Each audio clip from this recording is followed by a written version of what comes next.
There is no red, white, or blue in this country. The only color that matters is green because we live in the United Corporations of America.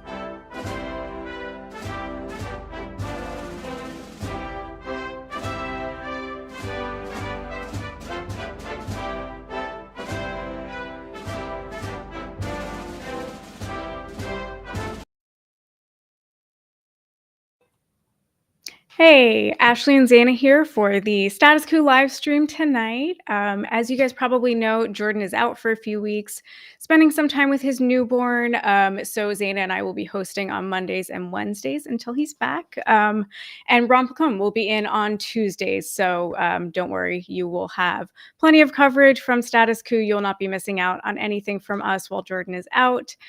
So today, Zaina and I have a special show planned for everybody. We're going to be talking about Trump's amazing first 100 days in office. Very exciting stuff. It feels like 1,000 years that he has been in office. So we're going to go through as much of this as we actually can, because so much has happened that it's kind of hard to keep track of all of it, even for us. So we're going to go through the best things that have happened. So to kick this off, we kind The of wanted best, the most horrifying, the most detrimental. Yeah. Exactly. So to kick it off, we're going to play a clip for you of Trump from yesterday, celebrating his first 100 days by holding a rally, which is, a totally normal thing for a not fascist president to do, to celebrate their first 100 days in office. So, Colin, if you could play. And we're here tonight in the heartland of our nation to celebrate the most successful first 100 days of any administration in the history of our country, and that's according to many, many people. This is the best, they say, 100-day start of any president in history, and everyone is saying it. We've just gotten started. You haven't even seen anything yet. It's all just kicking in.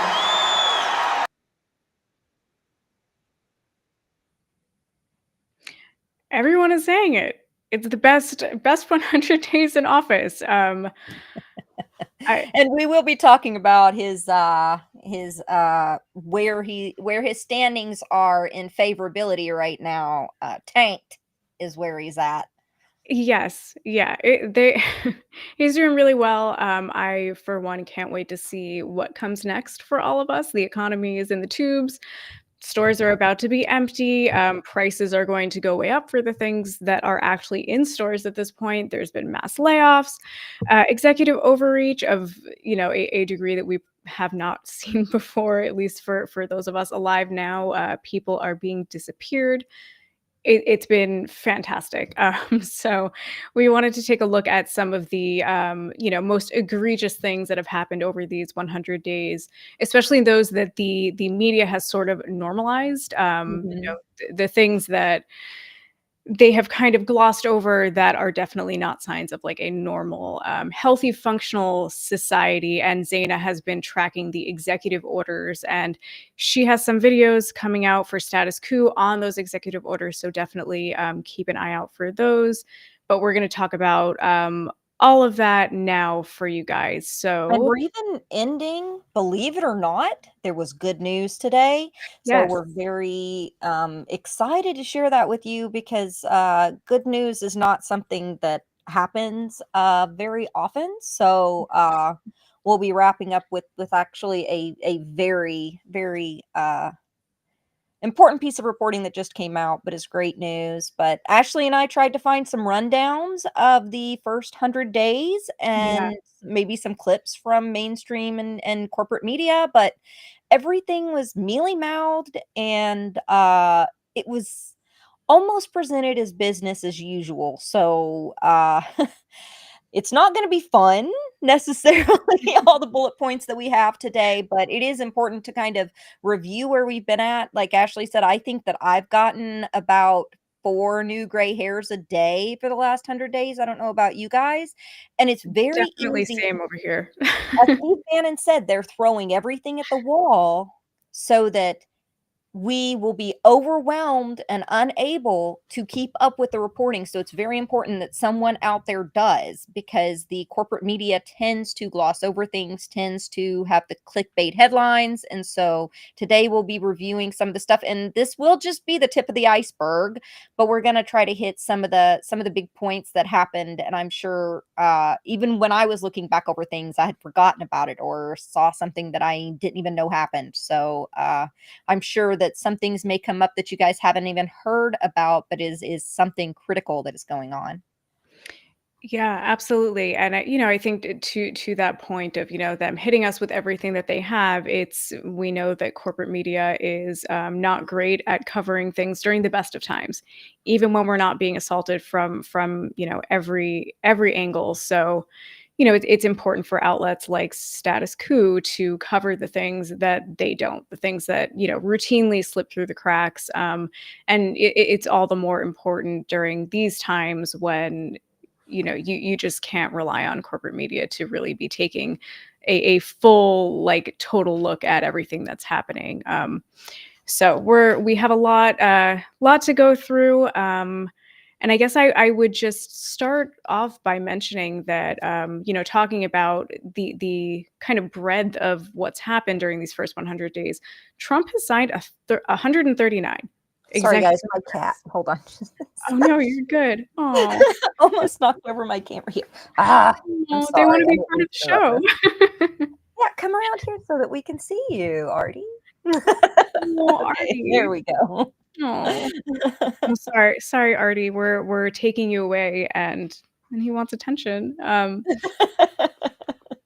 So, we have like 139 executive orders during these 100 days, which is, I think, just kind of crazy to note that Biden signed 162 during his first term, or I'm sorry, his only term, during his only time in office. And during these 100 days, Trump has already signed 130. 67 of Biden's executive orders, Trump rescinded as soon as he got into office. So, I mean, that's like almost half. And during Trump's first term, there were 220 executive orders. So, I mean, he's, you know, very, very quickly approaching how many he passed through during the first term. And I think it's important. I'm pretty sure that I was reading that as far as laws that he's passed, he's only passed 5 during this same period of time. So most of what he's done has come through these executive orders.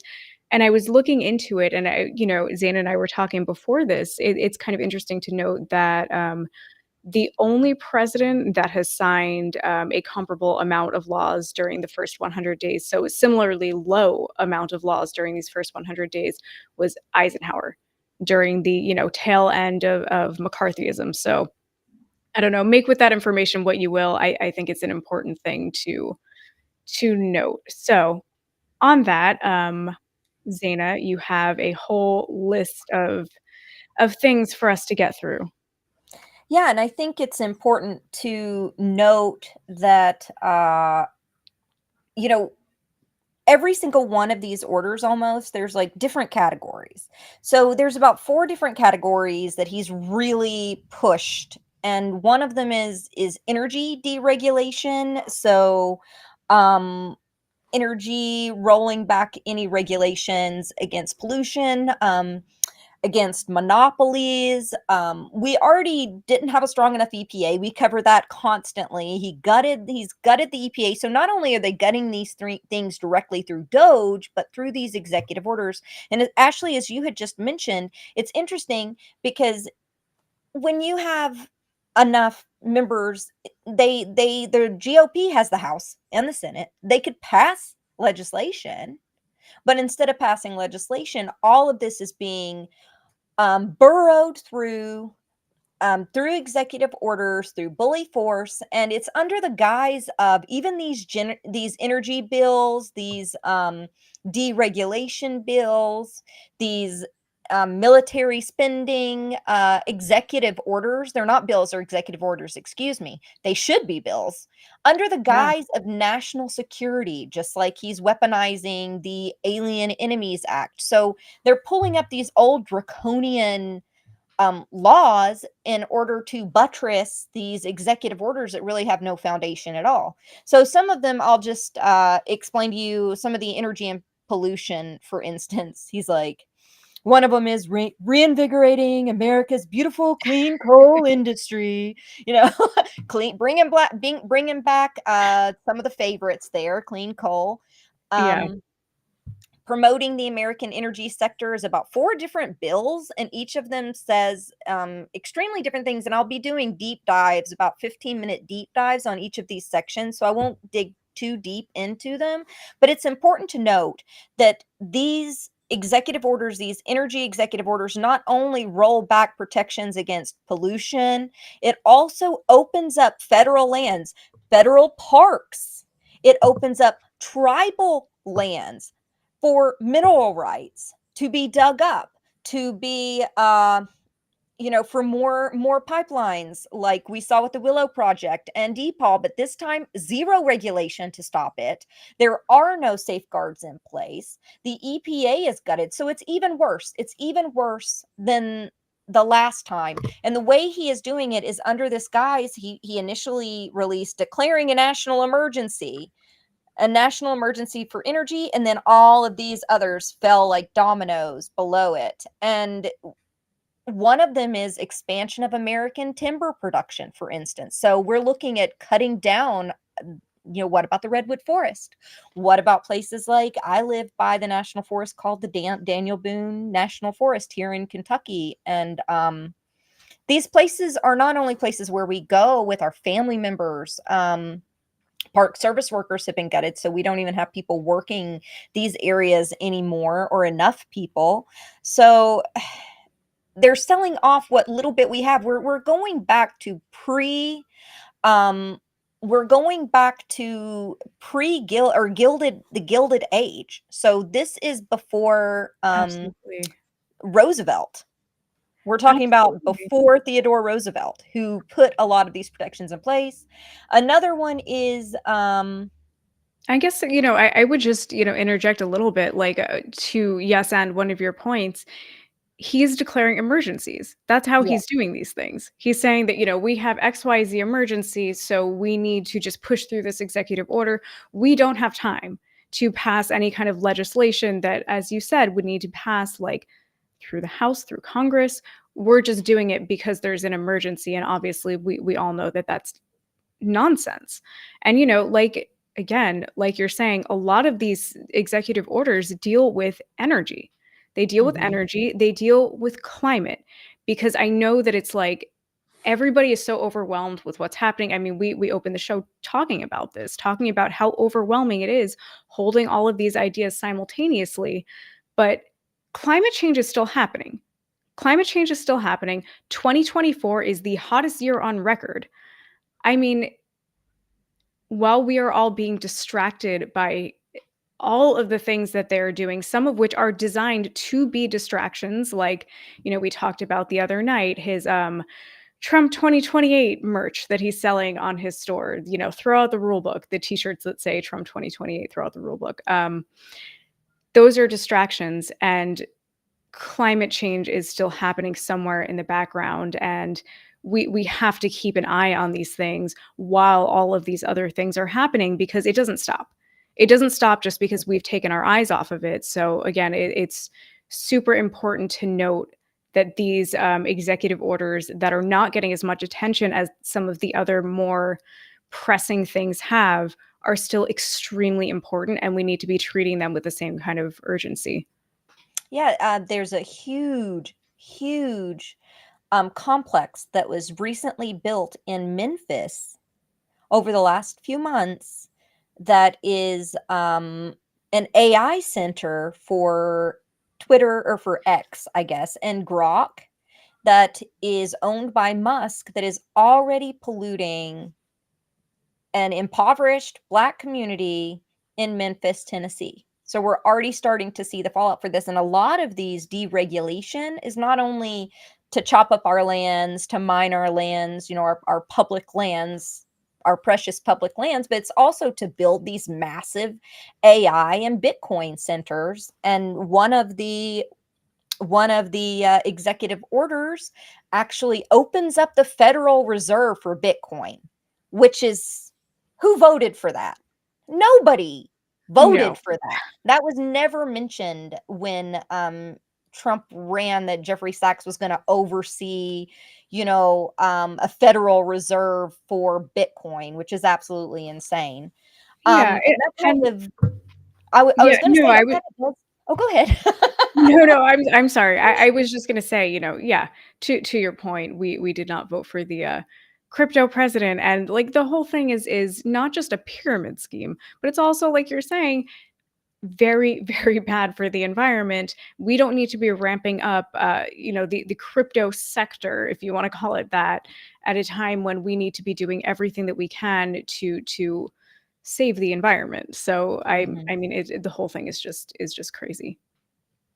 Exactly, exactly. And I'll just go through these really quickly, but there were several where he's attacking law firms, more than 6 law firms he attacked, from Sussman Godfrey to Wilmer Hale, Jenner and Block, that might represent migrants or might represent cases that would go after him for executive and constitutional overreach. So sending a chilling effect to massive law firms in the country. And I'm not saying all lawyers are good guys or whatever, but For this sure. is insane that he is directly going after law firms. This is authoritarianship.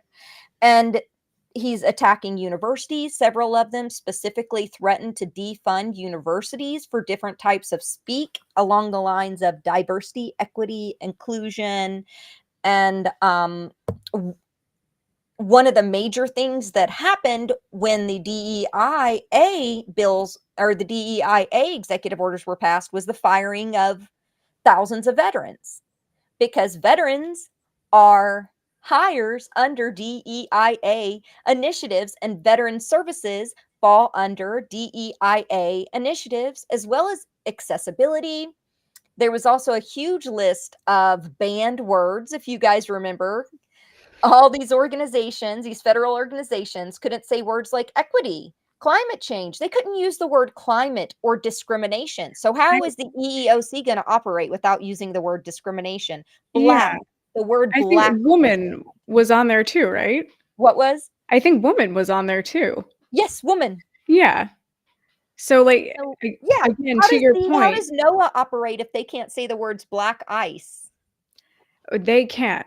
They can't, and that's part of the issue. And I know you know, uh, they have also defunded research at NOAA. So they've effectively not just like, neutered the research arm of NOAA through things like making it impossible to actually do any research through that avenue, but also they've essentially defunded it to the point where it's not able to function. So there are so many ways in which all of these agencies are being attacked, and the net result is that they just aren't able to do their work anymore.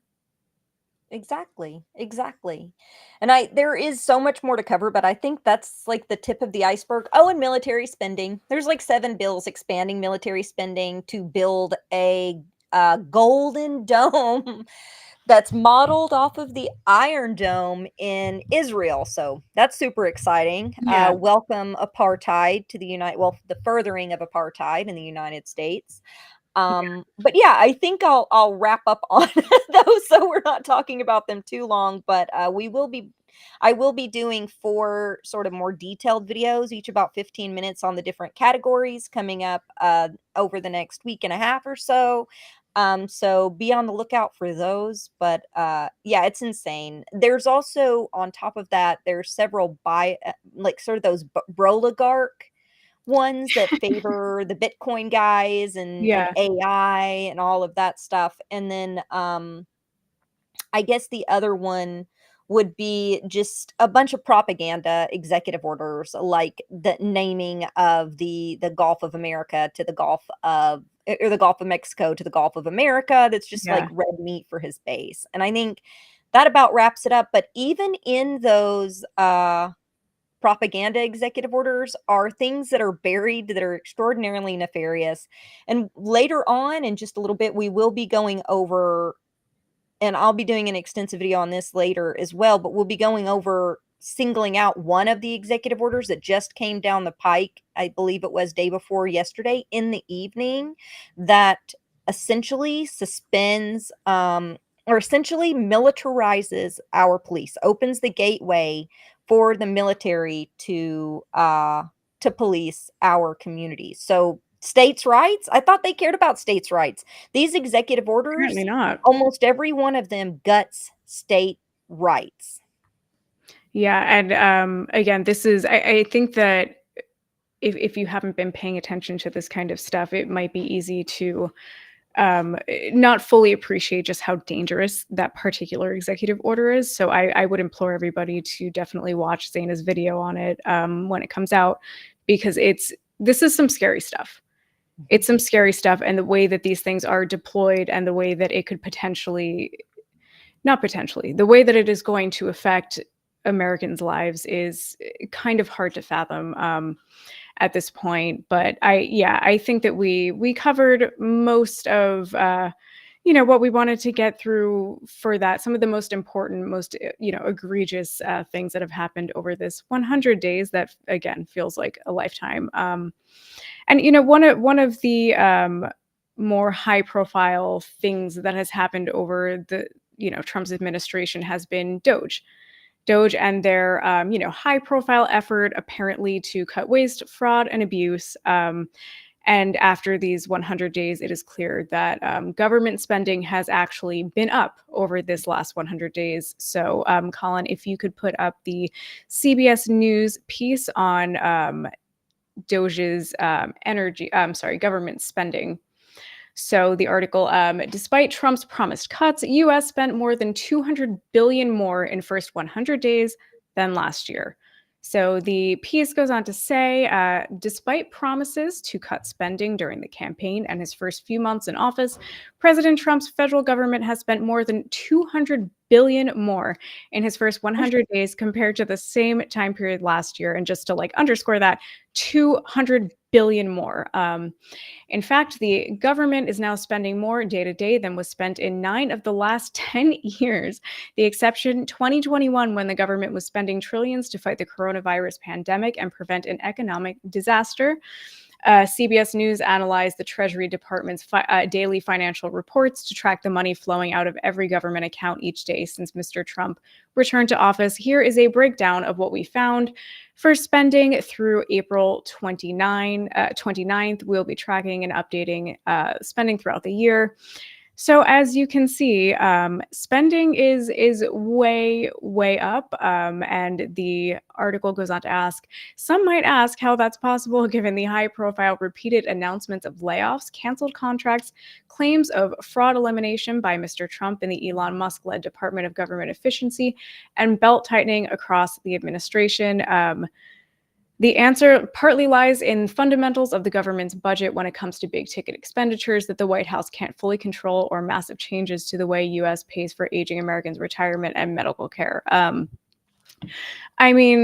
This is all insane, and I'm not sure that I'm agreeing with CBS News's assessment of the situation. I don't think that we can account for this with big ticket items like how we handle care for aging Americans and medical care.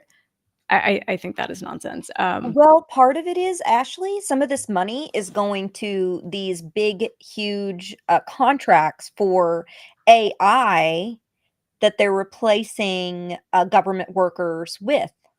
And also contracts going to Elon Musk and going to the cronies, because Doge, every advisor at Doge for every department that they're overseeing are centimillionaires or billionaires. I mean, you got one of the dudes is the guy who created Airbnb and ruined our housing market. Thanks, man.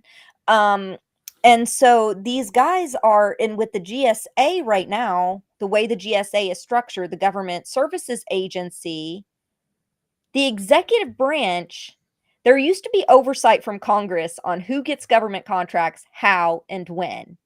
And now oversight for the GSA, for the Government Services Administration, is being administered 100% through Doge, and through the Doge cronies that we covered are now they make like $230,000 a year. Elon's little minions, that's what they're making. They fired a veteran at your local VA, but his minions are making $200 to $280,000 a year. So they're stealing from us. And that's not hyperbolic. These contracts are being taken away from competitors, smaller businesses, and corralled into this small gaggle of billionaires and the broligarch. And I would wager and that a lot of this spending is going into what they have been open about are the new contracts for AI and the new government services that they're trying to establish to run everything so that they can fire a huge part of the employee base. And one of the things we warned about, Ashley, when we were first covering this, is the cost for that AI and for developing it and for the contracts may end up being more than it was for employees to do this job. We don't know. So, of course.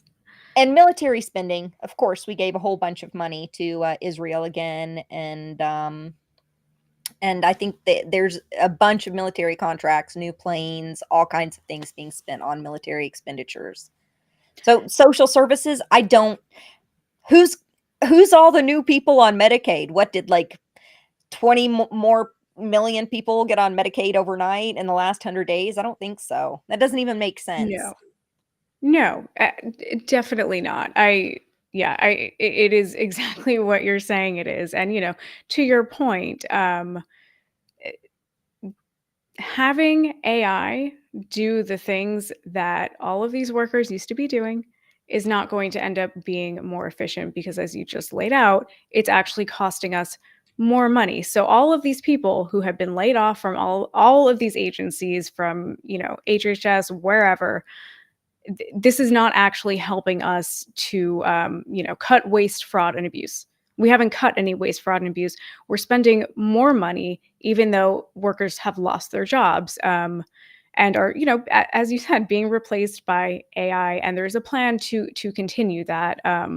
So as of, today, there has been 275,000 federal workers have been laid off. And, there's some nuance to who makes up that 275,000, but that is a lot of people.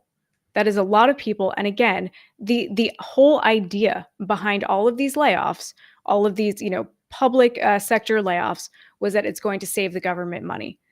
We're clearly, again, we are not saving any money. All of the money that we are saving from not having these workers in these positions is either being funneled to Musk and co, or it is just being wasted on trying to develop AI technology that clearly just isn't there yet. So the whole thing is just nonsense. And as far as like layoffs go, this is all happening when prices are going up. We have a supply chain crisis at levels that we haven't seen since COVID. And this is all, again, because of, the policies that they put in over the last 100 days. So tariffs is another thing on our list that we wanted to talk about. And it sounds like this is a good place to introduce this. So again, while people are struggling, there have been mass layoffs. Trump is telling people to not worry, just be patient, and you will soon see the results from these tariffs. So Colin, if you could put up the post about from Trump this morning.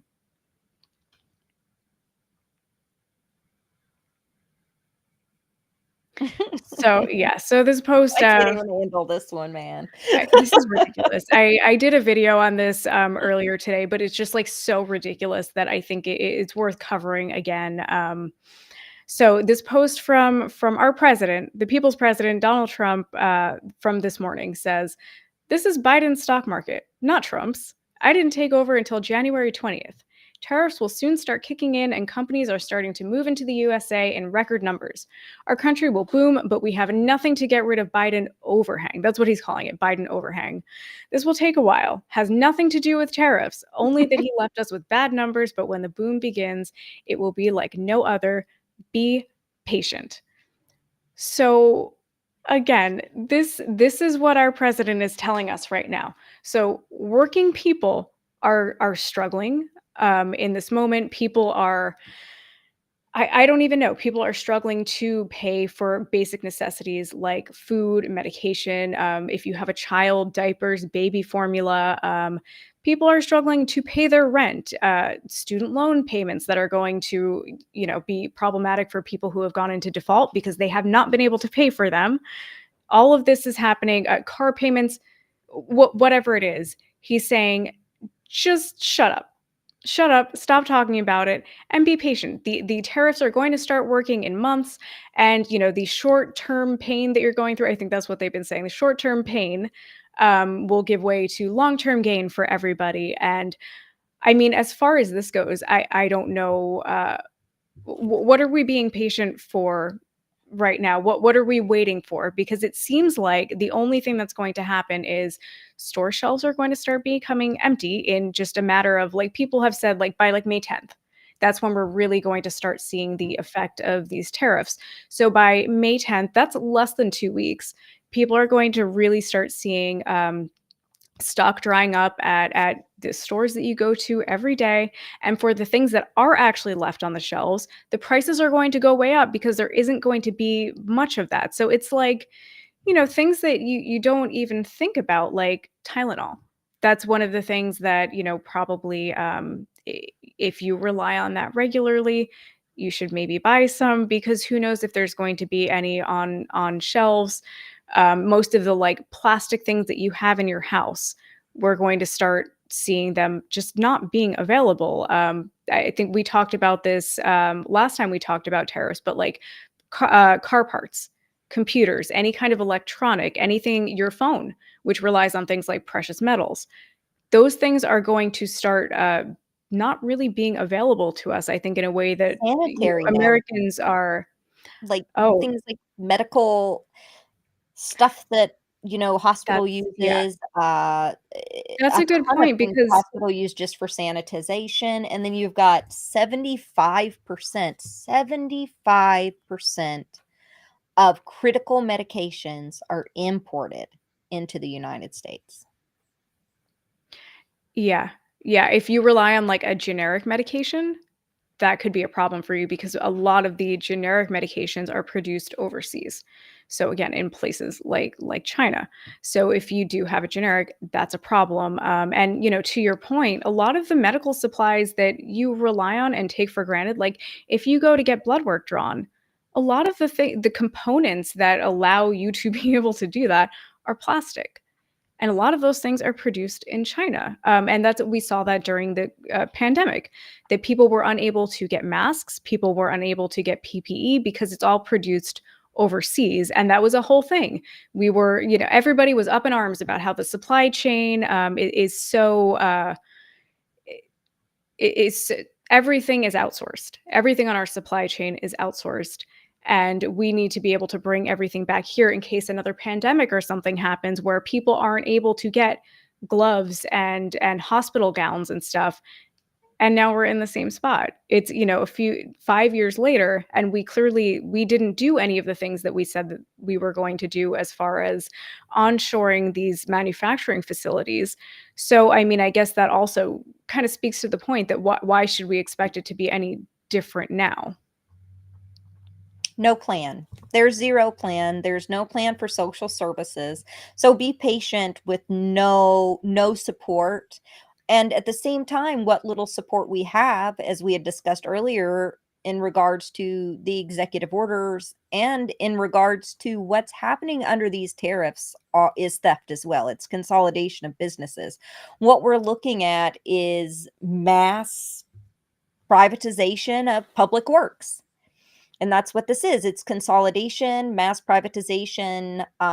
These companies are frothing at the mouth to close down our park services and privatize them, to close down the USPS and privatize them. So what little we do have, we're looking at the potentiality of privatized Medicaid, which is already basically there anyway, thanks to Obama and insurance companies. We're looking at spikes in even cost of our insurance if we're looking at spikes in cost for healthcare in general.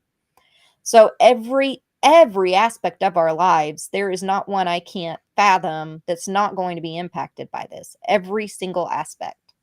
Absolutely. And that's not to mention the fact that, when he's talking about being patient and, just kind of weathering all of the things that you just laid out, we are headed for a recession.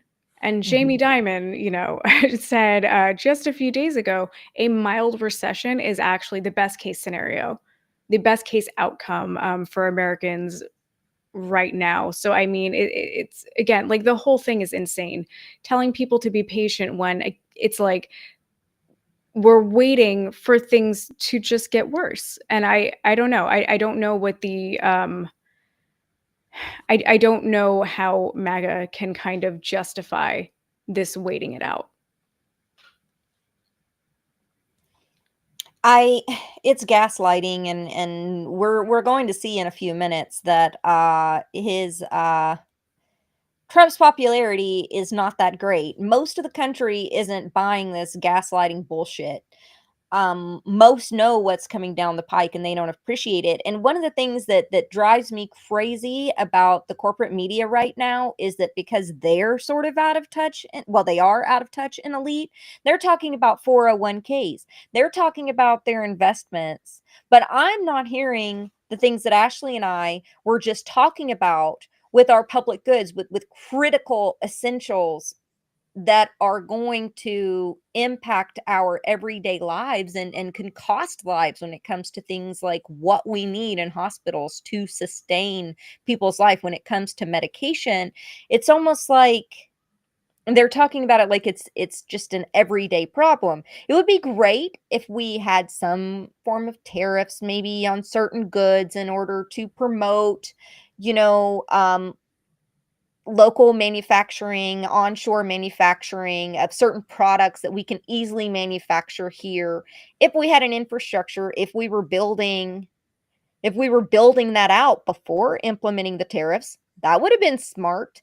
If we would have had stop gaps, if we had been warned in advance so people could stock up, if businesses could have gotten ready. But this is just a Harry Carry, man. Yeah. It's a fire sale. Absolutely. Absolutely. So, and I kind of want to give you all a sense of, how other people are trying to kind of spin this. So, Colin, if you could play the next clip, that would be great.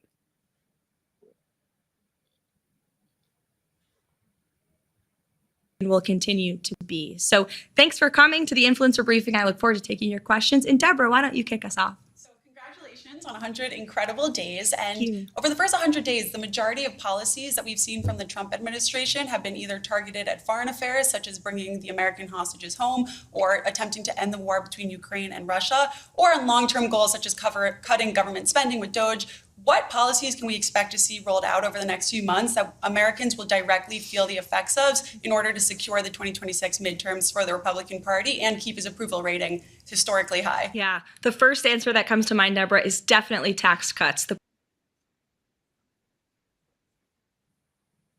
So, tax cuts. That is, we are staring at a recession. We have massive supply chain disruption, again, at levels that we haven't seen since the pandemic. And their next focus is going to be on tax cuts. For who? Not for us. It's going to be more tax cuts for the wealthy and nothing for anybody else. And the way that, this influencer is trying to frame this is just totally absurd. And the idea that there's this like private press briefing for MAGA influencers, like what is that? That's Ashley and I crazy. joked that we should get some blonde wigs and some dresses from Dress Barn and like infiltrate. We're going to. We're Yeah, we're gonna do that, and we will report back. No, but like it just kind of blows my mind. And again, this influencer is talking about Trump's historic approval ratings. That's not true. It's just simply not true. Even Republicans are not convinced by all of the things that are happening right now. So if we could go to the next article, Colin, that would be great.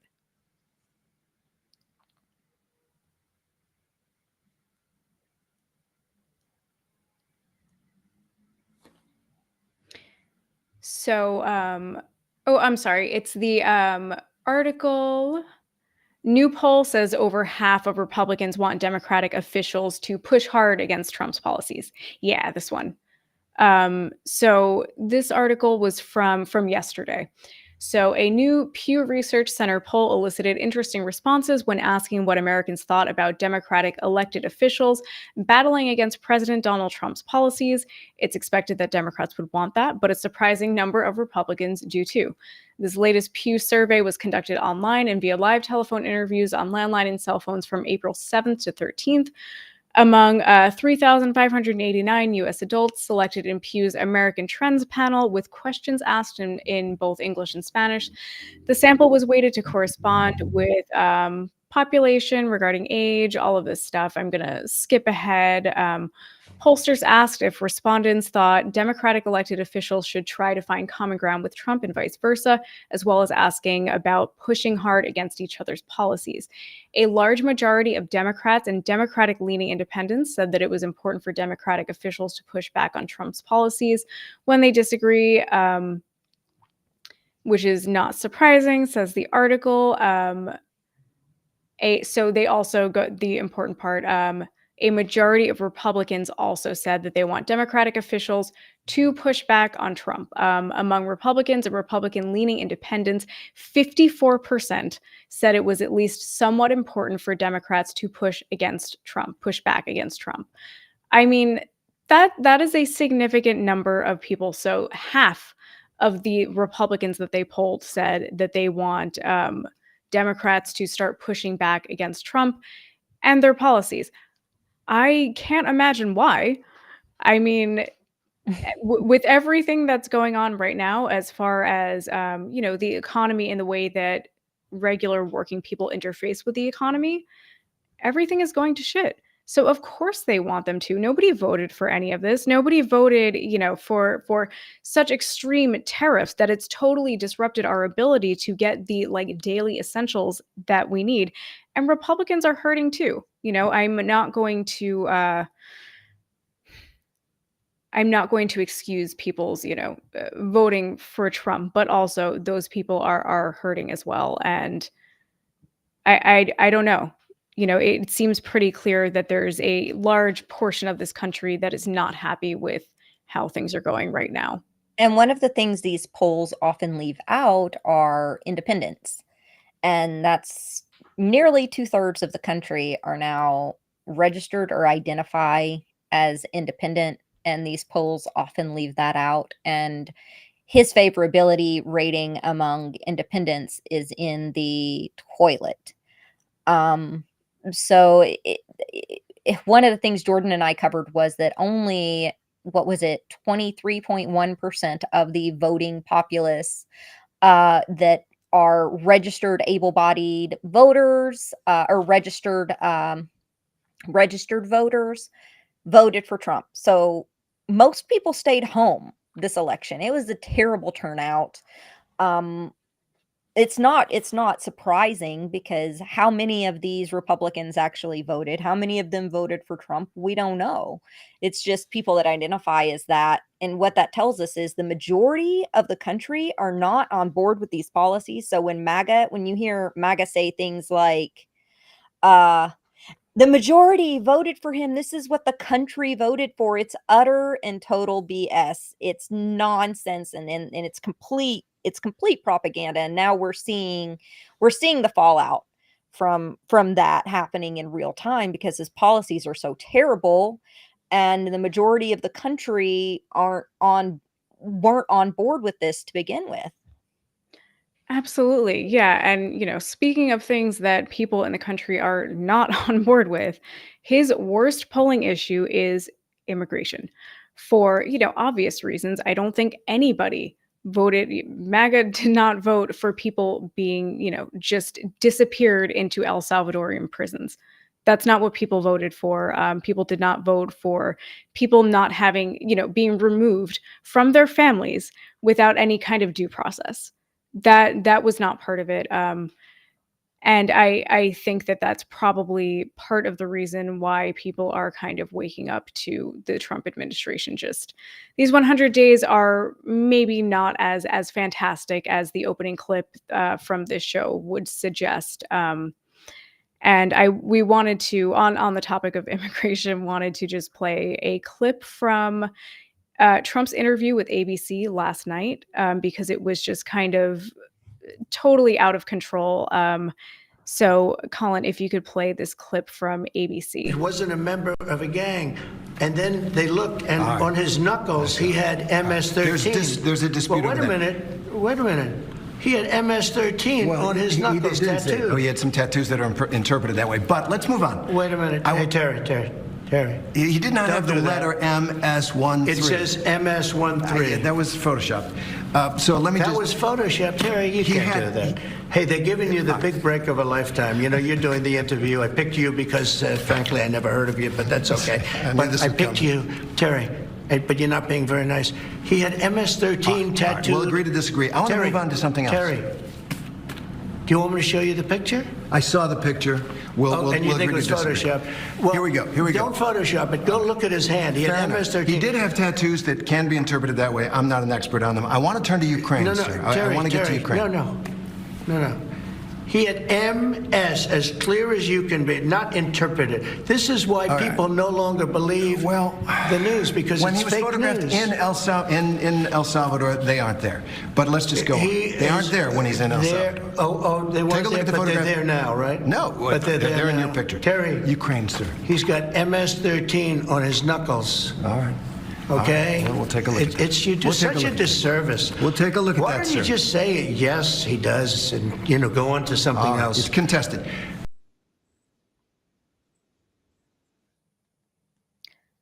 I mean, what is even going on in that clip? That is crazy. And that is the president of the United States arguing with a reporter over a very clearly photoshopped image. I mean, it looks like if you look at the image, and I should have pulled it up for you guys, so I apologize that I didn't pull that up, but if you look at the image, like it looks like a 10-year-old did that. I could have done that. I have no Photoshop skills. I'm sure that I could have managed that in like 5 minutes. And again, this is the president of the United States arguing that this very clearly photoshopped image is correct. Oh, thank you, Colin. So Colin pulled it up because he's awesome. And I mean, that's crazy.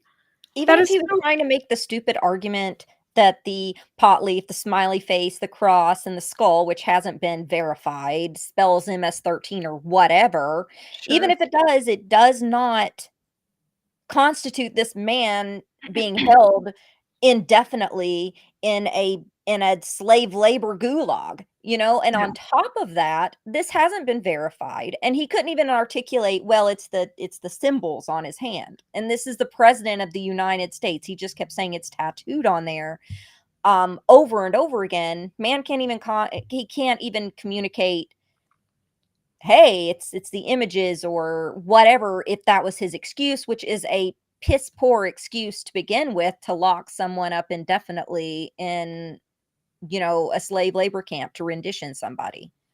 Absolutely. And I just, as a total very not serious aside, I have every sympathy with the reporter here.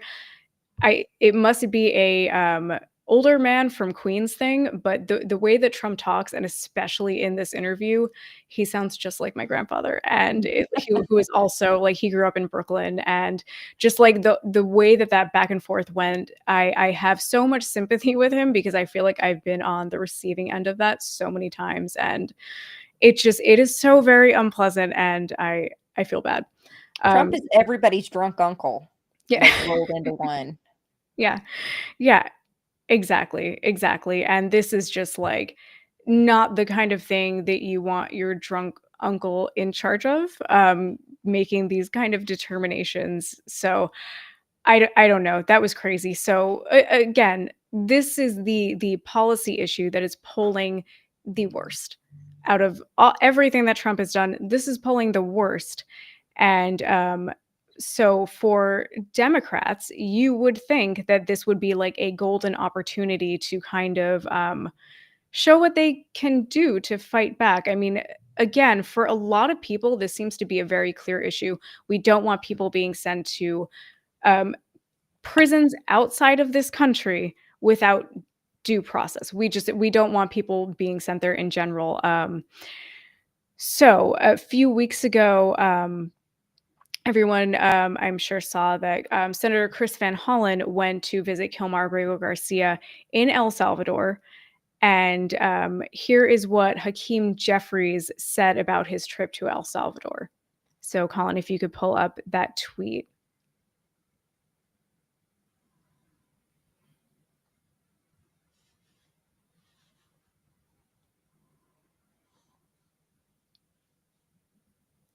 So basically, Hakeem Jeffries is telling Democrats that he doesn't want them going on any more trips to El Salvador. I guess, I don't really know what they're doing as far as this goes. And there is an accompanying piece from the Bulwark that this tweet is referencing, which says Jeffries wants Dems to put an end to the El Salvador trips.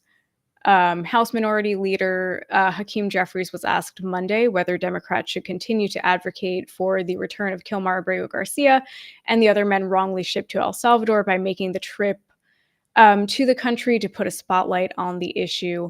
Our reaction is that Donald Trump has the lowest approval rating of any president in modern American history, Jeffries responded.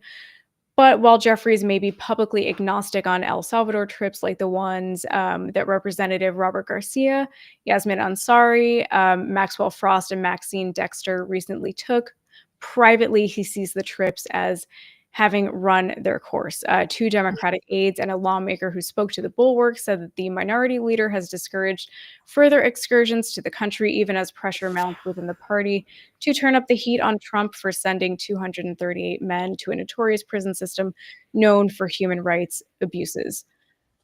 So, I mean, they, again, had an opportunity here to push back against Trump and the more like just totally egregious things that they're doing as far as immigration goes, and they don't want to do it anymore.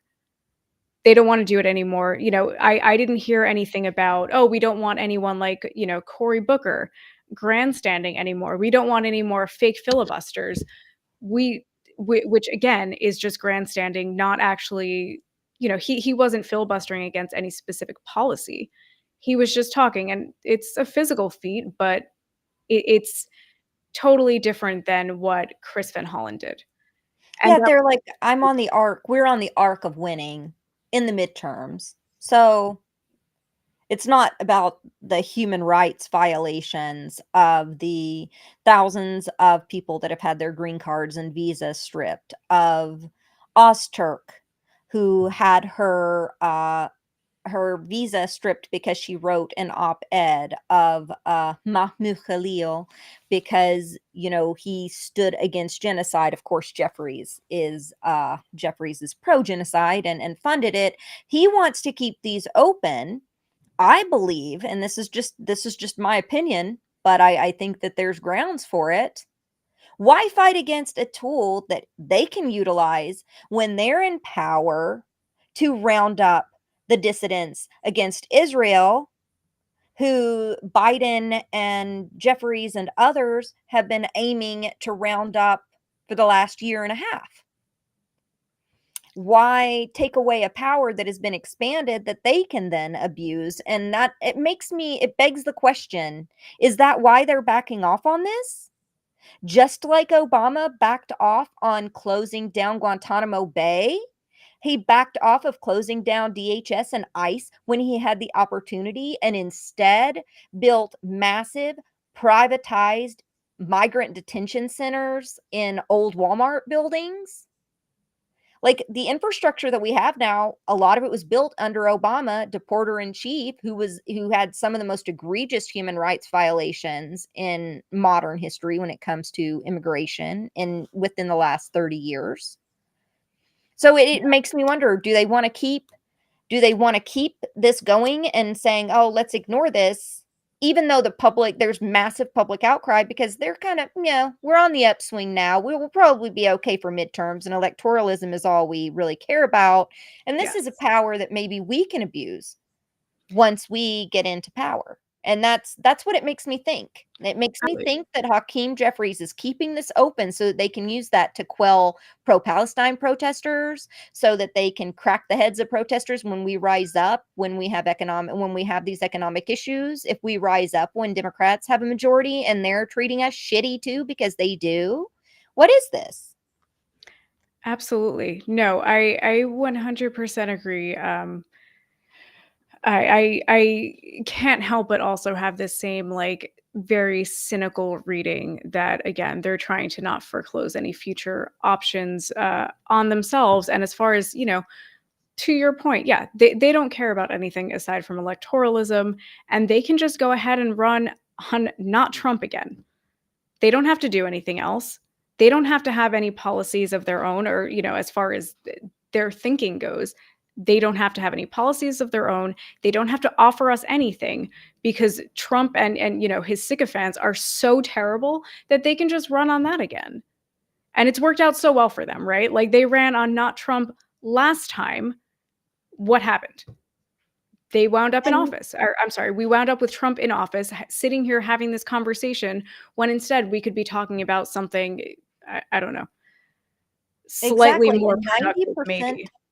Of the people in El Salvador right now do not have a documented criminal record. That's an insanely high number, but just let them rot in there. Some of them are Venezuelan. They're not even El Salvadorian on top of it all. And just, when was it? 2 days ago, the White House lawn was sprinkled with the most birth of a nation propaganda I have seen in my lifetime, with pictures of migrants spread out on these poster boards all across the White House lawn. That was labeling these pictures criminal, and it was almost all Black and brown people.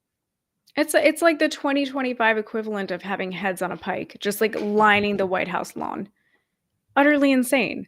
And it would just, like, these things are just so egregious and so out in the open and just so, like, undeniably wrong, that it would be so easy for the Democrats to do something, to you, even if they want to, like, cynically use this issue to help them, get elected in the midterms, they could do that. And they're not even willing to do that.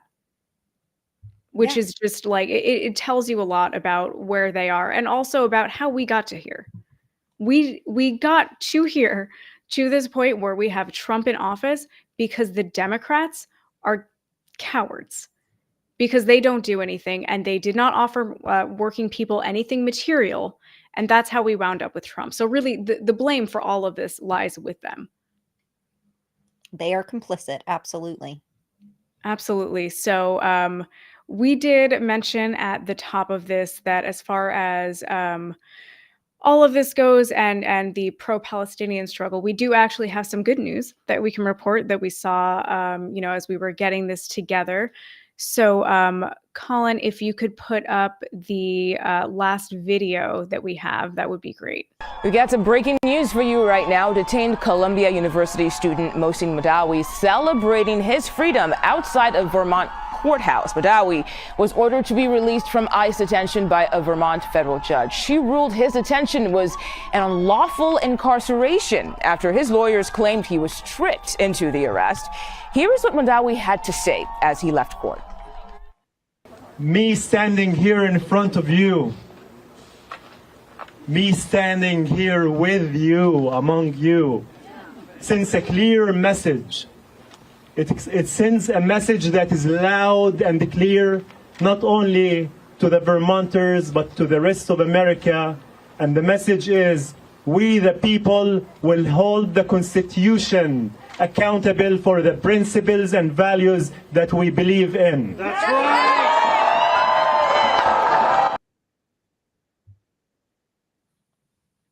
So some good news, some actual real good news. So he has been, his immigration trial is still ongoing. So just to be clear about that, but he has been released from ICE detainment. So that is good.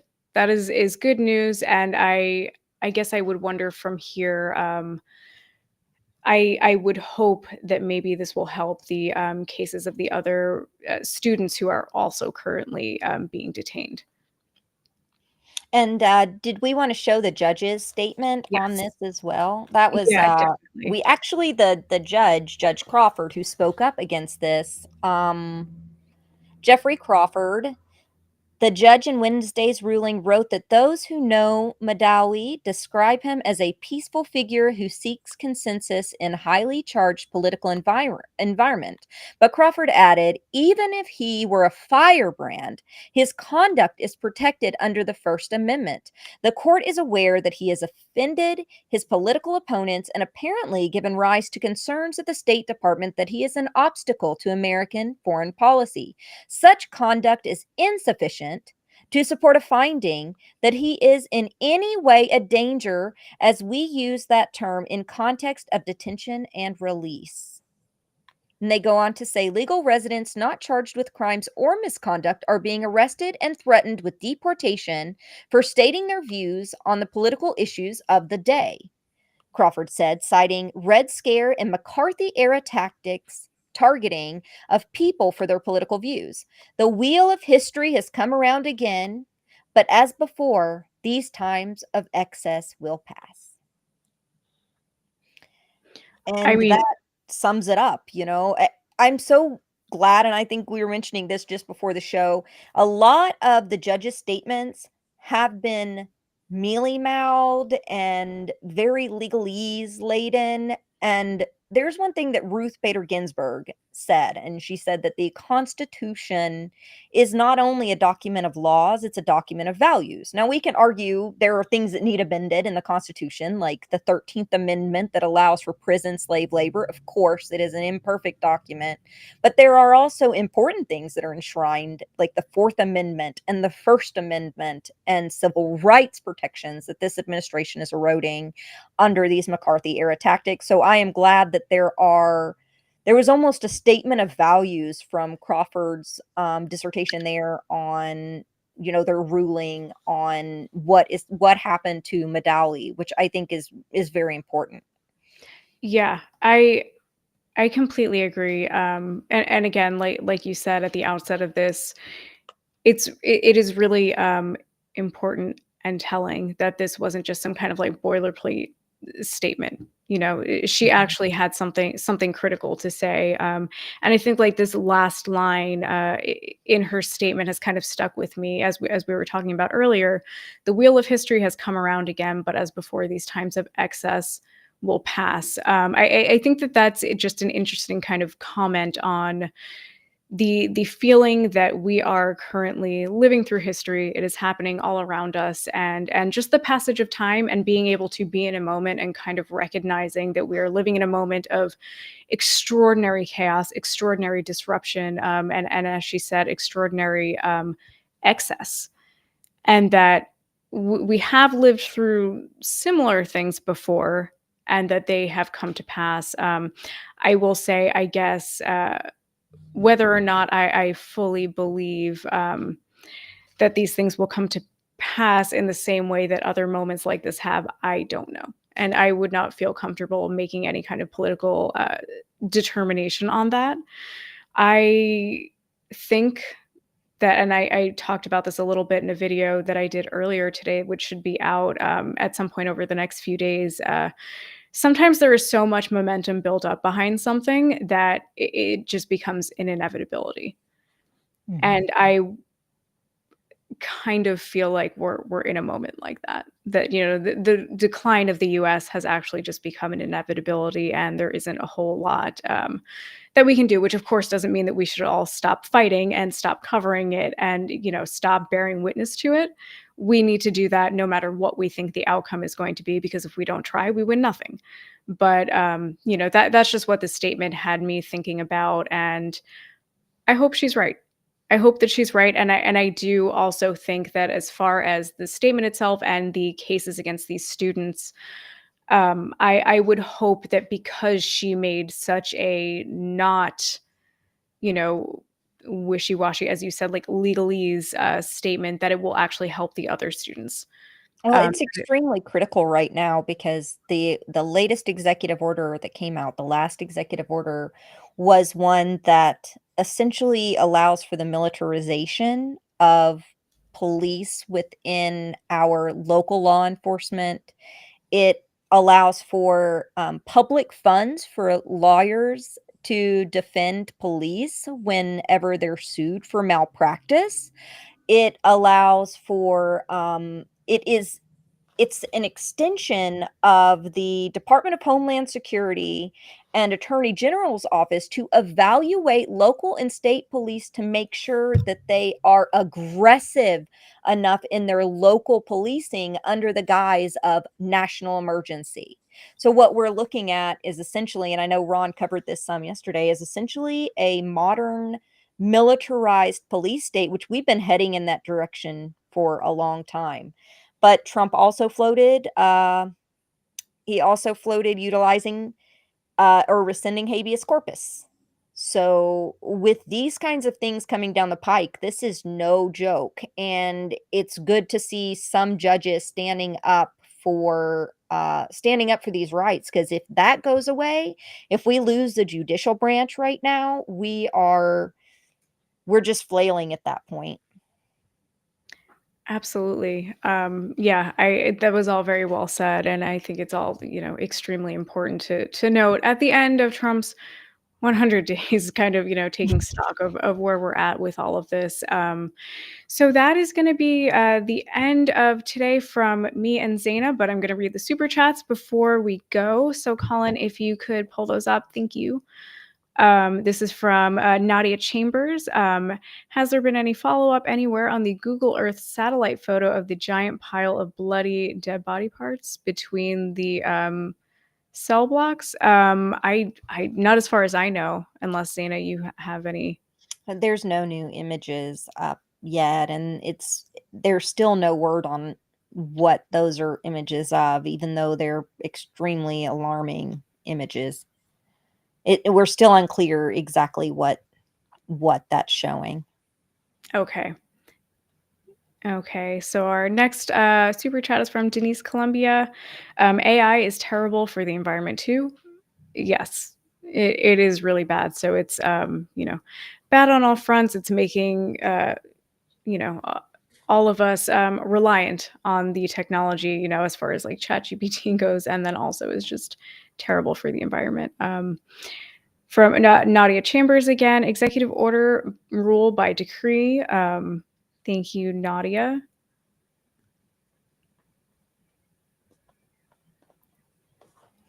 Yeah, Nadia's right. These are Nazi tactics. These are authoritarian tactics. You know, axis of evil kind of stuff. We hit despotic behavior we have going on here.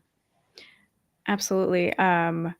And JG 1982, thank you for the super chat. As Trump recession hits harder, MAGA demand for Chinese fentanyl will skyrocket in podunk rural MAGA country.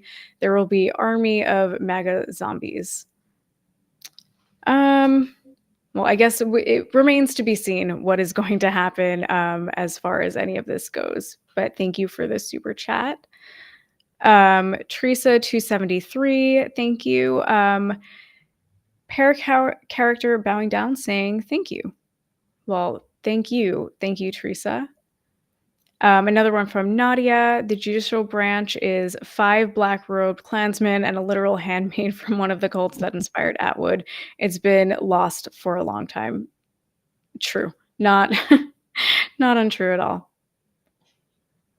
Okay, I think that's the end of the super chats. Thank you, Colin, and thank you guys for hanging with us.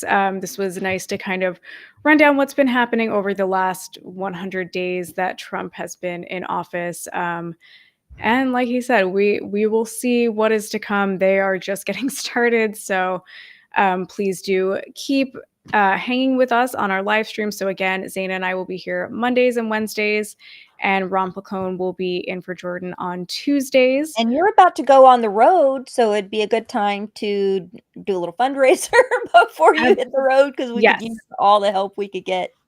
Absolutely. So John and I are going to be going on the road tomorrow morning. So we are going to be following the Fight the Oligarchy tour. So we're going to be in Pennsylvania from Thursday until Saturday.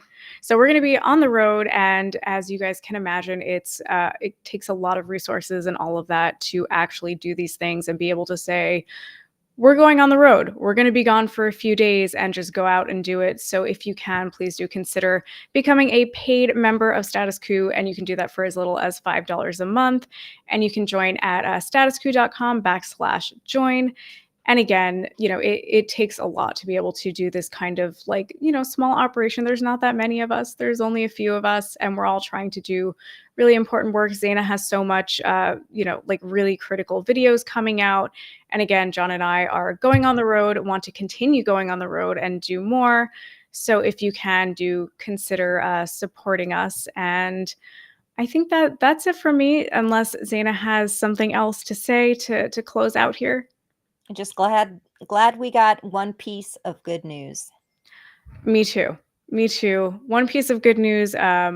Hopefully next Monday, maybe we can do the same. Start trying to find one piece of good news to close out all of the terrible news. That's a great idea. I like that. All right. Well, we will see you guys on Monday. Thanks, everyone.